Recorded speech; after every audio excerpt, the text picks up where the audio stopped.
গাইবান্ধা যে আমার চাকরি করতে হচ্ছে সেটা আমাদের প্রথম বিজয়। আমাদের 100% আমরা পাইনি, যেটা আমাদের আশা ছিল, কিন্তু আমরা বিশ্বাস করি যে আমরা পর্যায়ক্রমে সেটা পাবো।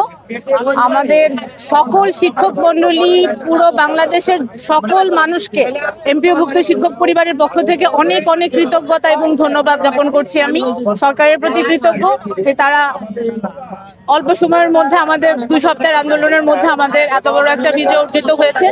আমরা ভবিষ্যতে আমরা আশা করব আলোচনার মাধ্যমে, এবং শিক্ষকরা যেই ধৈর্যের পরিচয় দিয়েছেন, আমরা সকলের কাছে কৃতজ্ঞ যে আমরা কোনো রাজনৈতিক দলের হয়ে কাজ করিনি। আমরা সকল দলের সমর্থন পেয়েছি, আমরা সকল ধর্মমতের সমর্থন পেয়েছি।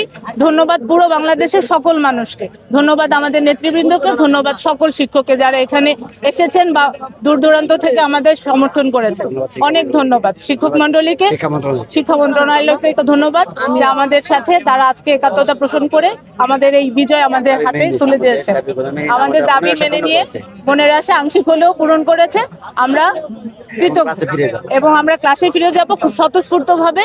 আমরা ক্লাস করার, আমাদের যে ক্ষতি হয়েছে আমাদের সোনামণিদের, আমরা তা পুষিয়ে দেওয়ার চেষ্টা করব।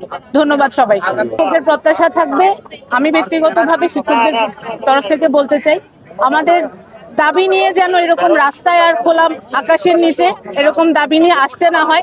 আমরা যেন সেটা আলোচনার মাধ্যমে, আলোচনার টেবিলে শিক্ষা মন্ত্রণালয়ের সাথে, সরকারের সাথে বসে আমরা সকল মীমাংসা, সকল আমাদের দাবি, আমাদের দুঃখ, আমরা সকল বৈষম্য যেন আমরা দূর করতে পারি আলোচনার মাধ্যমে। সরকারের কাছে, আগামী সরকার, এই সরকার, সকল সরকারের কাছে আমাদের একটাই দাবি। ধন্যবাদ।